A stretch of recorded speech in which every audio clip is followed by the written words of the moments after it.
Então, vamos ler mais um trecho do livro e agora a gente começa a segunda parte, onde a Sue Johnson traz pra gente 7 conversas transformadoras para o seu relacionamento. A primeira conversa, que é a que nós vamos conversar hoje, tem como título Reconhecendo os Diálogos Simbólicos. E você vai conhecer 3 tipos de conversas que são conversas extremamente destrutivas para o seu relacionamento. Então, essa conversa nossa de hoje, esse nosso encontro vai ser importante para você analisar se essas conversas estão acontecendo na sua relação e, mais importante, saber como lidar com elas. Tudo bem? Então vamos lá, já estou aqui com o meu livro em mãos. A Sue Johnson traz na primeira página algumas falas que eu achei muito importante destacar para trazer aqui para você. Ela diz o seguinte: a pessoa que mais amamos no mundo é capaz de nos levar ao céu e de nos fazer cair e nos esborrachar no chão. Olha que interessante essa primeira frase que ela traz nesse capítulo, como que isso é simbólico. E se a gente for pensar, realmente, a pessoa que está ali dividindo a nossa intimidade, dividindo a vida, essa nossa parceria, essa nossa pessoa, ela realmente tem um poder muito grande sobre nós.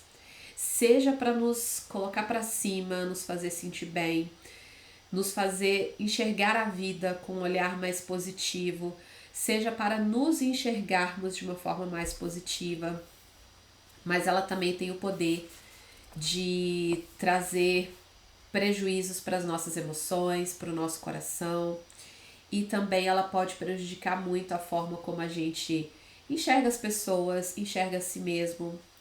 Eu acredito muito nisso aqui, eu vejo muito isso acontecer na prática clínica. Por isso, eu já ouvi algumas reflexões a respeito disso e eu concordo.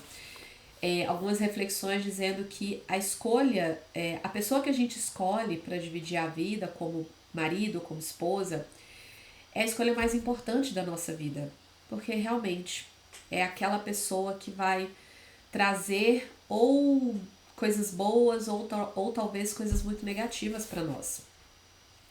Então, quando a gente escolhe essa pessoa, é sempre um risco, é sempre uma aposta. A gente não sabe o que essa pessoa vai trazer para nós. E a Sue Johnson cita aqui, é um risco inerente a qualquer relação de intimidade. Quando a gente consegue estabelecer uma conexão segura com a outra pessoa, a gente consegue lidar melhor com aquelas situações que são situações gatilho, aquelas circunstâncias em que trazem para nós um sofrimento muito significativo e que diante desse sofrimento a gente vai tentar fugir ou atacar a outra pessoa, como nós conversamos aqui em outro episódio. Quando a gente tem uma conexão segura, não que essas situações gatilho elas não vão existir, sim, elas podem existir, só que porém a gente consegue lidar com elas de uma forma melhor. A gente consegue fazer com que aquele sofrimento, aquele incômodo que aconteceu, ele não dure durante tanto tempo, ele não seja tão intenso e tão significativo a ponto de nos adoecer emocionalmente, adoecer o relacionamento e afetar a nossa vontade de querer continuar com aquela pessoa. Pelo contrário, quando essas situações gatilho acontecem em uma conexão segura, em um relacionamento que oferece segurança emocional, essas situações podem servir inclusive para fortalecer o relacionamento, para aproximar ainda mais, para reforçar essa conexão. E aí a Sue Johnson diz o seguinte: quando nós estamos numa relação em que a conexão não é uma conexão segura do ponto de vista emocional, ou seja, quando o meu relacionamento não está mais oferecendo segurança emocional para as duas pessoas envolvidas, o casal fica preso em 3 padrões básicos, que são esses diálogos que a Sue Johnson chama aqui no livro de diálogos diabólicos, que é quando a gente não consegue captar segurança com a outra pessoa. E tem 3 tipos então de diálogos diabólicos, que são essas conversas que são extremamente prejudiciais para o relacionamento. O primeiro diálogo diabólico, a Sue Johnson chamou de encontre o culpado. Talvez você já tenha reconhecido esse padrão de conversas no seu relacionamento. Como que esse tipo de conversa se manifesta? O próprio nome já dá uma indicação de como que esse diálogo funciona. É quando os dois entram numa tentativa de acusar o outro. Eu vi um vídeo do Porta dos Fundos há um tempo atrás, inclusive se você quiser, eu posso até deixar o link aqui desse vídeo, em que o casal está na terapia e eles ficam o tempo todo justificando para a terapeuta o próprio comportamento com base no comportamento do outro. Aí o casal entra numa conversa do tipo assim, olha, eu fiz tal coisa, mas antes disso ele fez tal coisa. E aí eles começam a voltar tanto no tempo que eles não conseguem sair do lugar. Tudo com a tentativa de quê? De apontar o outro como culpado para o problema, como o grande culpado de todas as situações que acontecem. E esse padrão, a Sue Johnson traz pra gente que não é um padrão de conversa que dura durante muito tempo, que na verdade ele é um preditor para os outros dois diálogos diabólicos que tendem a ser muito mais prejudiciais para o relacionamento. Exatamente.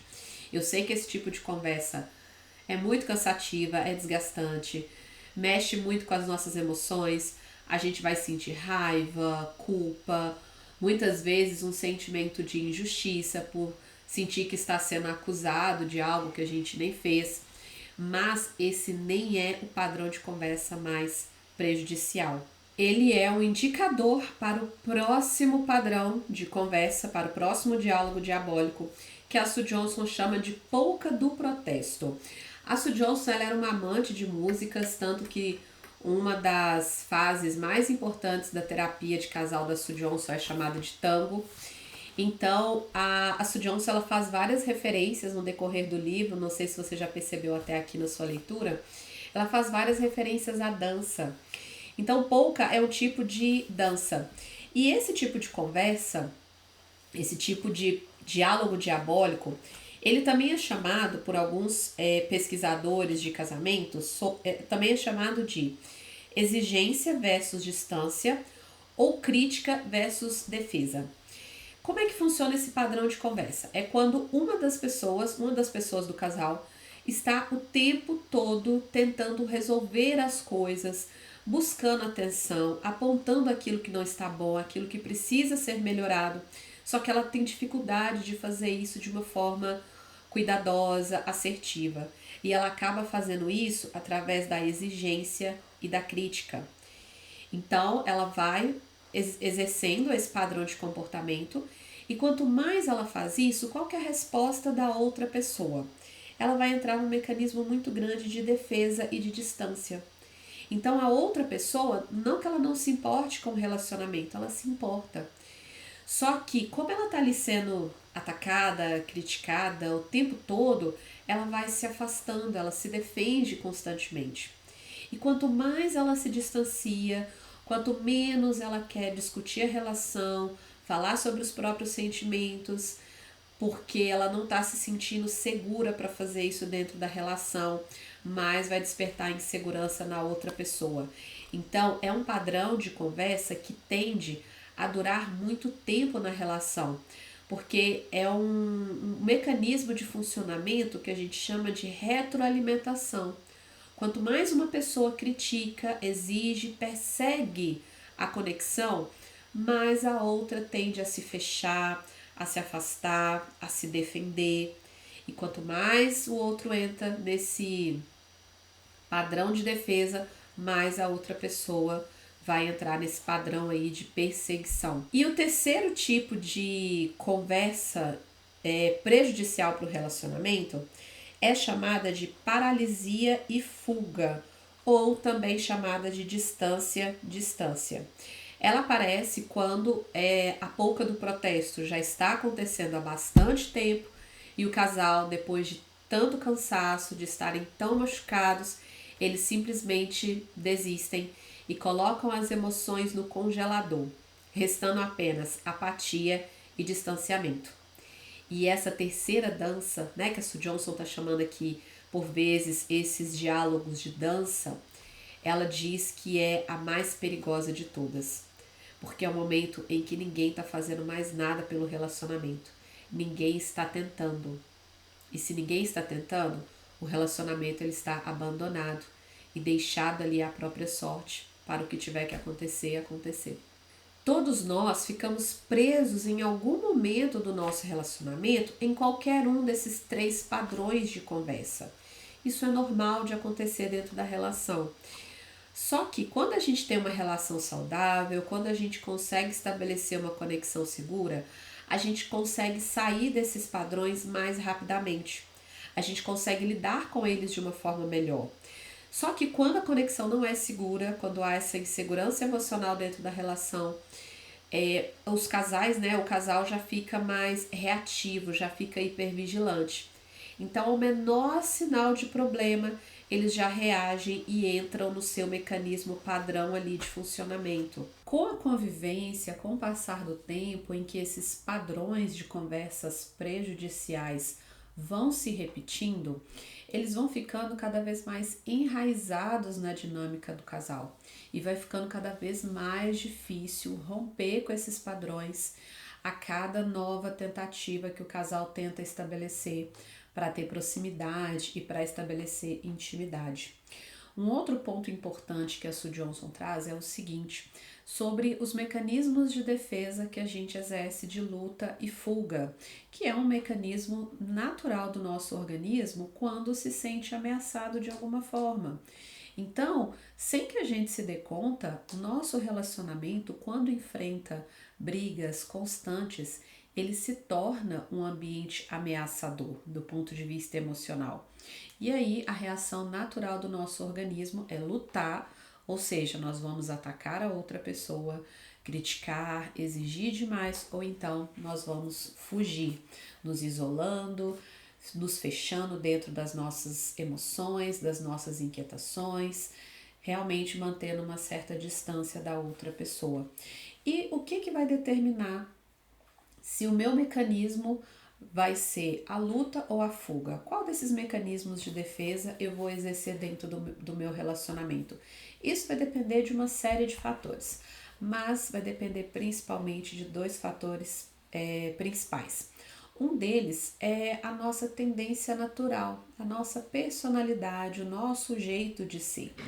Então, se nós temos uma tendência a ser uma pessoa mais crítica, mais exigente, mais ansiosa, mais expressiva, comunicativa, talvez a gente vai estabelecer mais esse mecanismo de luta, que é a pessoa que está ali buscando o tempo todo a conexão. Agora, se a gente tem uma tendência natural a sermos mais retraídos, introspectivos, mais fechados, se a gente já não tem o costume de falar muito sobre as nossas próprias emoções, se nós temos essa característica de personalidade, aí talvez a tendência vai ser mais a fuga. O outro fator que também interfere para determinar qual mecanismo de defesa nós vamos utilizar é a história do relacionamento. Então, se em alguns momentos eu utilizei da luta e eu percebi que aquilo me ajudou de alguma forma, eu consegui trazer a atenção da pessoa, eu consegui uma manifestação de afeto, o meu cérebro vai registrar esse aprendizado. Então, quando eu ataco, eu sei que a intenção não é atacar, tá, gente? Mas é o que a gente acaba fazendo quando temos a intenção de estabelecer proximidade e agimos dessa forma, com a crítica, com a exigência, com a cobrança. O meu cérebro registra esse aprendizado. Então, quando eu ataco, a outra pessoa se manifesta, a outra pessoa olha para mim. Então, isso também contribui para que numa próxima situação de alarme, de conflito, eu exerça esse mesmo mecanismo novamente. Eu sempre vou utilizar o mesmo mecanismo de defesa? Não, essa estratégia ela pode variar dependendo da dinâmica do relacionamento atual. E aí a Sue Johnson começa a descrever um pouco mais sobre cada um desses 3 tipos de conversas. Então vamos falar mais um pouquinho sobre cada um desses diálogos diabólicos. O primeiro deles, então, qual que é? Você lembra? Encontre o culpado e faça uma reflexão. Se vocês estão nesse padrão no relacionamento de vocês, se esse é o padrão de conversas que acontece com mais frequência. O objetivo desse tipo de diálogo é a autoproteção. Então, a minha intenção não é necessariamente culpar e apontar o dedo para outra pessoa, mas é me proteger. Me proteger de ter que me colocar no lugar de quem errou, de quem machucou a outra pessoa. É muito difícil admitir isso. Então, eu acabo tirando de mim a culpa e colocando na outra pessoa. Porque é um lugar mais confortável para mim. Sentir esse lugar em que eu sinto que a culpa é da outra pessoa. Mas, quando a gente tenta essa autoproteção, o que a gente acaba fazendo? Atacando, acusando, culpabilizando a outra pessoa, que vai responder da mesma forma. E aí vira esse ciclo de acusações mútuas, onde ninguém consegue se ouvir e também não conseguem resolver o problema. A Sue Johnson fala que esse encontro culpado também poderia se chamar "Não fui eu, foi você", porque é uma fala que está intrínseca nos casais que estão dentro desse padrão, que estão dentro desse diálogo diabólico. Quando o casal tem uma conexão segura, quando tem um relacionamento saudável, eles podem até entrar nesse padrão. Eles podem até, como diz a Sue Johnson, fazer essa dança do encontro culpado. Só que essa dança, ela dura pouco tempo, ela não é a regra para o casal. Eles conseguem, né, se aproximar depois desse padrão. Eles conseguem olhar para a dor que causaram na outra pessoa, reconhecer que fizeram isso e pedir desculpas. Conseguem admitir a dor que causaram, e isso causa sim um sofrimento, mas não é aquele sofrimento desesperador a ponto de nem querer estar nesse lugar, a ponto de entrar em negação. A negação que diz: não fui eu, foi você.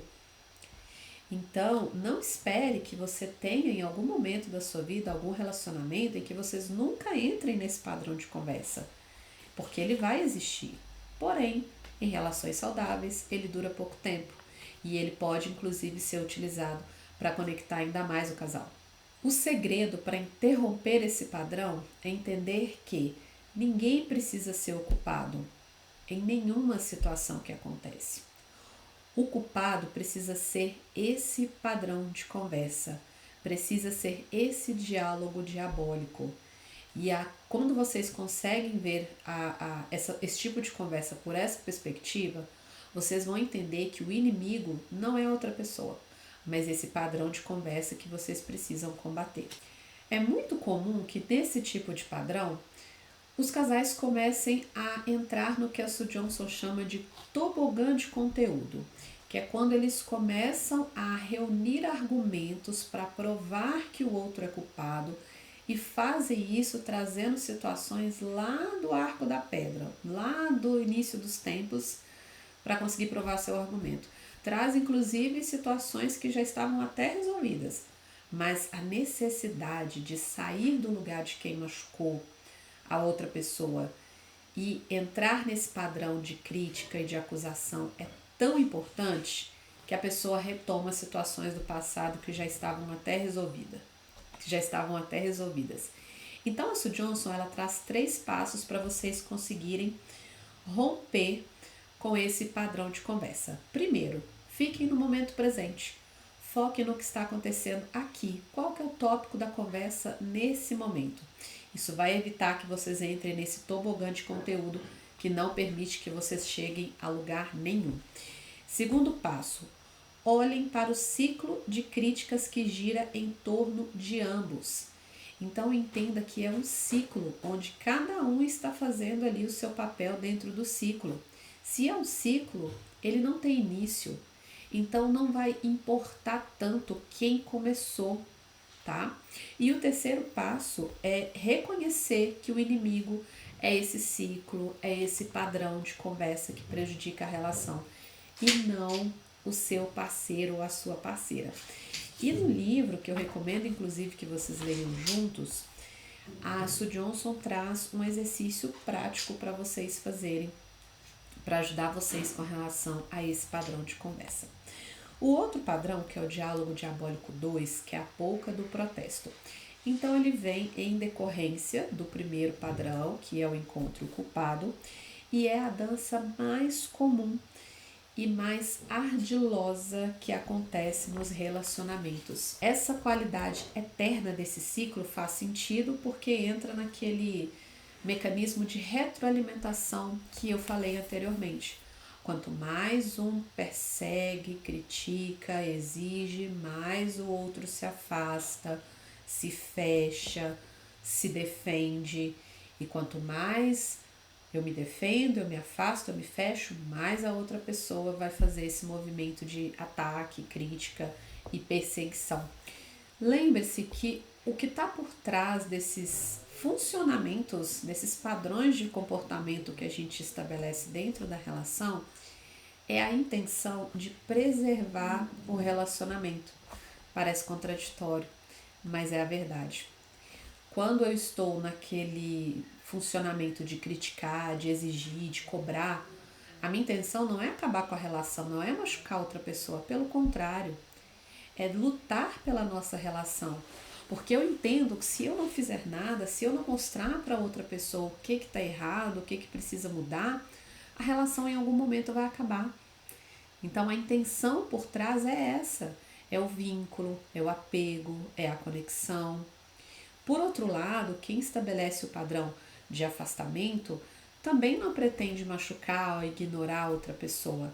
Também tem a intenção de preservar a relação, preservar o vínculo. Porque eu entendo que eu preciso me afastar e me fechar e me defender. Porque se eu não fizer isso, talvez eu vou atacar de volta e vou machucar a outra pessoa. E também, quando eu estabeleço esse afastamento, eu me afasto para que as coisas fiquem bem. Eu me afasto com a tentativa de fazer a outra pessoa, por vezes, até ficar mais calma. Eu me afasto porque eu acredito que se eu falar alguma coisa, se eu me expressar, vai ter mais conflito ainda. Então eu me fecho com a intenção também de preservar a relação. E aqui no livro a Sue Johnson traz algumas falas muito comuns de pessoas que costumam estabelecer esse padrão de perseguição e também de pessoas que costumam estabelecer esse padrão de comportamento de afastamento e que faz com que o casal entre nesse diálogo diabólico, polca do protesto, tá? Então recomendo que vocês leiam também, até para vocês avaliarem onde que cada um está dentro dessa dança prejudicial. Tanto homens quanto mulheres carregam crenças sociais que influenciam na forma como eles se comportam dentro dessa polca do protesto e que inclusive os mantém presos nesse tipo de diálogo. Olha esse trecho que a Sue Johnson fala aqui. A mais destrutiva é a crença de que um adulto saudável e maduro não deve necessitar de conexão emocional e, portanto, não tem direito a esse tipo de carinho. Olha como a gente acha que é imaturo pedir carinho, pedir atenção, pedir um abraço. Não deveria ser dessa forma. Porque nós estamos falando de uma necessidade biológica dos seres humanos. Então, se é uma necessidade tão natural que nos é dada sem que a gente peça, assim que a gente nasce, qual o problema da gente reconhecer isso? Qual o problema de você dizer para outra pessoa aquilo que você precisa, a sua necessidade? Qual o problema de você compartilhar com ela a sua vulnerabilidade? Seja a vulnerabilidade que diz, eu errei, eu te machuquei, me desculpa. Ou seja, a vulnerabilidade que diz, eu fico ansiosa e angustiada quando você não está presente. Ou eu me afasto de você, não porque você não é importante para mim, mas porque eu sinto que me afastando, eu estou cuidando mais da nossa relação. E toda essa compreensão que eu estou trazendo para você não é para justificar comportamentos que não ajudam na relação, mas é para ajudar você a refletir, tomar consciência do que acontece e, quem sabe, fazer diferente. E a Sue Johnson também traz nessa parte do livro um exercício para vocês colocarem em prática. Eu vou mandar lá no nosso grupo do Clube do Livro um exercício prático também para ajudar vocês, então vocês não vão precisar ficar dependentes do livro. Mas, claro que o livro vai trazer um aprofundamento, um detalhamento muito maior. Recomendo até que vocês leiam juntos. E o terceiro e último diálogo diabólico é paralisia e fuga. E olha o alerta que a Sue Johnson nos traz a respeito desse padrão de conversa. Se pensarmos no relacionamento como uma dança, aqui os dois estão sentados. Parece que não se importam mais, ninguém se dedica à dança, mas há uma tensão no ar e a dor se mostra claramente no rosto do casal. Nesse momento aqui é quando o casal já não está fazendo nada pela relação. É quando os dois se desligaram, os dois estão na defensiva, os dois estão paralisados, estão no modo de autoproteção, tentando agir como se não sofressem e como se não tivessem necessidades.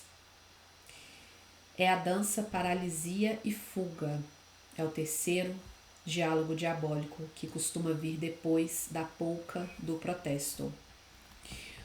Nesse momento, né, nesse padrão, o parceiro que antes era aquele insistente, crítico, ele desiste de tentar chamar atenção e fica em silêncio. Se esse ciclo for até o fim, o parceiro agressivo, né, aquele que está ali buscando, criticando, cobrando, ele vai passar por um luto pelo relacionamento e então, atenção, vai se desapegar e partir. A essa altura, o casal costuma ser muito educado um com o outro e até mesmo cooperar no que diz respeito às questões pragmáticas do dia a dia. Mas, a não ser que algo seja feito, o relacionamento amoroso acaba. Às vezes o parceiro retraído finalmente percebe que, ainda que as coisas pareçam mais tranquilas, agora não existe mais nenhuma conexão emocional, nem positiva e nem negativa. É aquele momento que o casal para de se comunicar, até mesmo brigando. O casal para até de brigar, de tanto que eles desistiram de tentar fazer dar certo. Nesse momento, então, esse parceiro mais retraído costuma procurar terapia de casal ou então ler sobre o assunto. E aí é o momento em que um dos dois relata ter se esforçado para manter a proximidade, que se sente sozinho, se descreve como incapaz de sentir qualquer coisa, está paralisado, isso depois de tantas tentativas de encontrar segurança emocional na relação, de conseguir estabelecer conexão. E o outro está preso no distanciamento que se tornou padrão e tenta negar o desapego. Então ele tenta negar que essa desconexão aconteceu. Um não tenta se aproximar do outro, ninguém arrisca nada. E se o casal não buscar ajuda e isso continuar, chegará o momento em que não haverá como renovar a confiança e reanimar o relacionamento moribundo. É aí que o ciclo paralisia e fuga coloca um fim na parceria, porque o que está por trás desse padrão, desse diálogo diabólico, é a desesperança.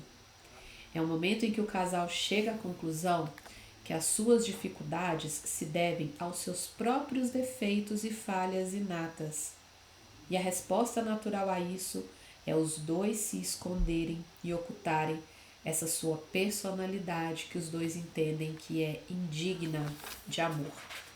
Então veja como esse diálogo ele é extremamente prejudicial para a relação e inclusive é o padrão que mais indica que o casal está à beira de uma separação, à beira de um divórcio.